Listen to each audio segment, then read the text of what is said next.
Welcome back to BCN news.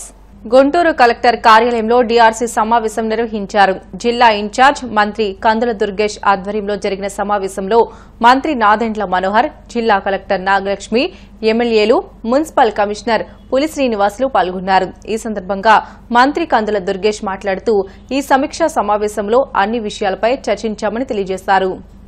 జిల్లా సమావేశం 3 గంటల పాటు జరిగింది.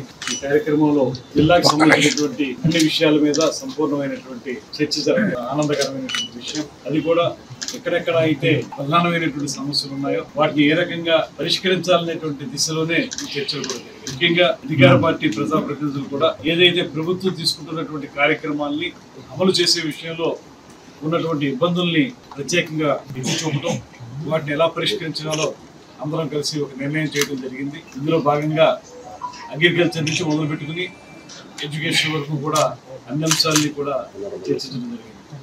సివిల్ సప్లైస్ కానివ్వండి, రోడ్లు, భవనాలు కానివ్వండి, ఇతరత్ర అన్ని అంశాలు జిల్లాకు సంబంధించినవి చర్చించాం. దాంతోపాటు గత సమావేశంలో ఏవైతే విషయాలను చర్చించామో వాటికి సంబంధించినటువంటి యాక్షన్ టేకన్ రిపోర్ట్ను కూడా ఇక్కడ మేము చర్చించడం జరిగింది. ఎంత మేరకు గత సమావేశంలో మాట్లాడుకున్న మాటలకి మనం మళ్ళీ దాన్ని క్షేత్రస్థాయిలో కార్యక్రమాలు నిర్వహించగలిగేటువంటి దాన్ని కూడా చర్చించుకున్నాం. అసలు ఎజెండాకి వెళ్ళి ఈ ఎజెండాలో రాబోయే 2 నెలల కాలంలో ఏం చేయాలనేటువంటి ఆలోచన కూడా ఇక్కడ స్పష్టంగా చేసుకోవడం. ప్రధానంగా ఇక్కడికి వచ్చేటప్పటికి జలవనరులకు సంబంధించినటువంటి అంశాలు, అదేవిధంగా వ్యవసాయానికి సంబంధించినటువంటి అంశాలు, గుంటూరు లాంటి చరిత్రాత్మక పట్టణంలో ఉన్నటువంటి సమస్యలు, వీటన్నిటి మీద కూడా ప్రత్యేక దృష్టి పెట్టి వాటిని ఏ రకంగా ముందుకు తీసుకెళ్లాలనేటువంటిది ఆలోచన చేయడం జరిగింది. అదేవిధంగా ప్రభుత్వం ప్రతిష్టాత్మకంగా నిర్వహిస్తున్నటువంటి అనేక కార్యక్రమాలు ఉన్నాయి. పౌర సరఫరాకు సంబంధించినటువంటి దీపం 2 పథకం కానివ్వండి, రైతులకు ఇచ్చేటువంటి భరోసా కానివ్వండి, ఇవన్నింటినీ కూడా మరింత మెరుగ్గా తీసుకెళ్తాం ఎలాగా, మరింత చురుగ్గా ముందుకు వెళ్తాం ఎలాగనే అంశాల మీద కూడా చర్చించాం. ఇవన్నీ కూడా ఒక సమగ్రమైనటువంటి చిత్రం ఏర్పడుతుంది. రాబోయే రోజుల్లో ఇలాంటి సమావేశాలు మరింతగా జరుగుతాయి కనుక ప్రతి సమావేశానికి మరింత మెరుగ్గా ముందుకు వెళ్లే విధంగా కార్యక్రమాలు నిర్వహించుకోవాలన్న ఆలోచన చేస్తా ఉన్నాం. ముఖ్యంగా మేము కూడా కోరేది ఏంటంటే జిల్లాలో మంచి నాయకత్వం, అద్భుతమైనటువంటి పరిస్థితి ఉంది. అందులోనూ గుంటూరు జిల్లా అనేటప్పటికీ రాజధాని జిల్లాగా ప్రత్యేకత తెచ్చుకున్నటువంటి. గుంటూరు జిల్లా దేవాంగపురి గ్రామంలో ఎన్ఆర్జీఎస్ నిధులు 47.50 లక్షలతో నిర్మించిన రోడ్లను మంత్రి కొలుసు పార్థసారథి, ఎమ్మెల్యేలు నరేంద్ర వర్మరాజు, కొండయ్య ప్రారంభించారు. ఈ సందర్భంగా ఎమ్మెల్యే కొండయ్య మాట్లాడుతూ కూటమి సర్కార్ అధికారంలోకి రాగానే కోటి సాయంతో నియోజకవర్గంలోని పంట కాలువలకు పూడికలు తీయించినట్లు తెలిపారు. బాపట్ల ఎమ్మెల్యే నరేంద్ర వర్మరాజు మాట్లాడుతూ సముద్ర తీరంలో మత్స్యకారులు ఉపాధికి తిప్పలు పడుతున్నారని తెలిపారు. ఈ క్రమంలోనే నిత్యం ఎమ్మెల్యే కొండయ్యతో సూర్యలంక నుంచి వాడరేవుకు రోడ్ల నిర్మాణం, హార్బర్, టూరిజం, చేనేత పార్క్ వంటి అంశాలపై చర్చిస్తున్నట్లు చెప్పారు. స్థాపించిన తర్వాత ఈ జిల్లాకి జిల్లా కలెక్టర్ గా నేను వచ్చిన తర్వాత మనం ఇక్కడ కొన్ని సమీక్షలు అవి చేసినప్పుడు మనకు అర్థమయ్యేది ఏంటంటే జిల్లా చాలా వెనుకబడిన జిల్లా. 80% ప్రజలు గ్రామీణ ప్రాంతాల్లో పూర్తి వ్యవసాయం మీద ఆధారపడి జీవిస్తూ ఉన్నారు. మరి చీరాల, అద్దంకి, పర్చూరు ఇవన్నీ కూడా గతంలో ప్రకాశం జిల్లాలో కలిసి ఉన్నటువంటి ప్రాంతాలు. అక్కడ 2 సంవత్సరాల కాలం నేను జాయింట్ కలెక్టర్గా 2020 మే నుంచి 2022 మే వరకు కూడా 2 సంవత్సరాలు పనిచేసినప్పుడు అనేక పర్యాయాలు ఇక్కడికి రావడం, ప్రతి గ్రామము ప్రతి ఇంటికి తిరగడం, ఇవన్నీ నాకు ఇక్కడ అనుభవం ఉంది. ఇక్కడ ఈ ప్రాంతంలో మరి సముద్రం ఒడ్డునున్నామని పేరుకే కానీ కరువు పీడిత ప్రాంతం, వర్షాభావం ఉంటుంది, సరైన వ్యవసాయ కంఫర్ట్స్ సౌకర్యాలు లేవు, నీటి పారుదల లేదు, గొప్పగా పంటలు అవి కూడా రావు. ఇందాక గౌరవనీయులు ఎమ్మెల్యే గారు చెప్పినట్టు ఉపాధి అనేదే అతిపెద్ద సమస్య ఈ ప్రాంతంలో. మరి అతి ఎక్కువగా చేనేత వృత్తిలో ఉన్నటువంటి కుటుంబాలు, సముద్ర చేపల వేట మీద ఆధారపడినటువంటి కుటుంబాలు, కొద్దిగా అర్బన్ పాపులేషన్ ఈ విధంగా ఇక్కడ ఉంటుంది. మరి ఈ సమస్యలన్నింటిలో కూడా మనం చూసుకున్నప్పుడు కొత్తగా ఎన్నికైనా కూడా శ్రీ కొండయ్య గారు, అదేవిధంగా నూతనంగా ఎన్నికైనటువంటి వేగేశ్వర నరేంద్ర వర్మ గారు జిల్లాలో జిల్లా యంత్రాంగం తరఫున వాళ్ళు సాధించుకోవాల్సిన పనుల విషయంలో ఎంతో కమిట్మెంట్ చూపిస్తారు.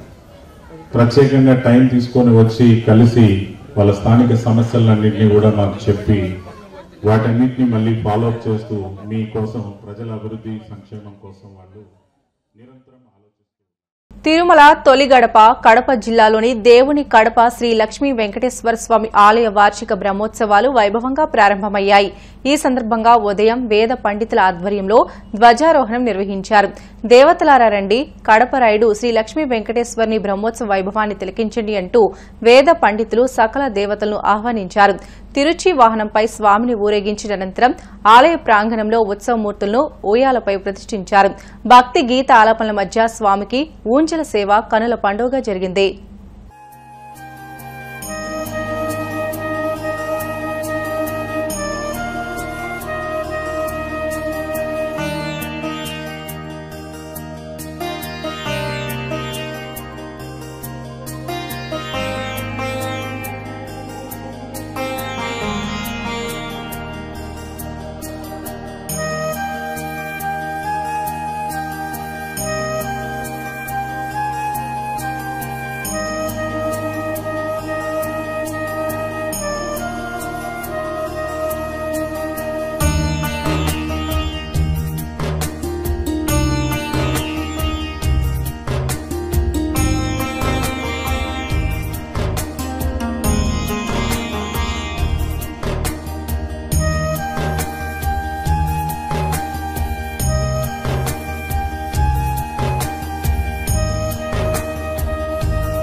శ్రీకాళహస్తీశ్వర స్వామివారిని బెంగళూరు శ్రీ జగద్గురు శంకరాచార్య సంస్థాన ద్వారకా బద్రికాశ్రమ పీఠాధిపతి విద్యానారాయణ తీర్థస్వామి దర్శించుకున్నారు.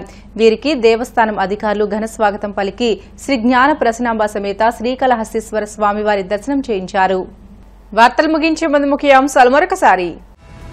టీడీపీ వైసీపీ పార్టీలు రాష్ట్ర ప్రయోజనాలను కాపాడడంలో విఫలమయ్యాయి. కేంద్ర మాజీ మంత్రి కాంగ్రెస్ పార్టీ నాయకులు చింతామోహన్ విమర్శలు. తిరుమల ఘటనపై పవన్ సమాధానం చెప్పాలి.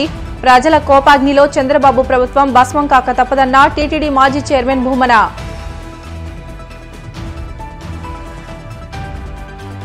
తిరుమల శ్రీవారిని దర్శించుకున్న ఇస్రో శాస్త్రవేత్తలు, ఆలయ మర్యాదలతో స్వాగతం పలికిన అధికారులు. ఇస్రో 100వ ప్రయోగం విజయవంతం. నిప్పులు చిమ్ముకుంటూ నింగులోకి దూసుకెళ్లిన GSLV F-15.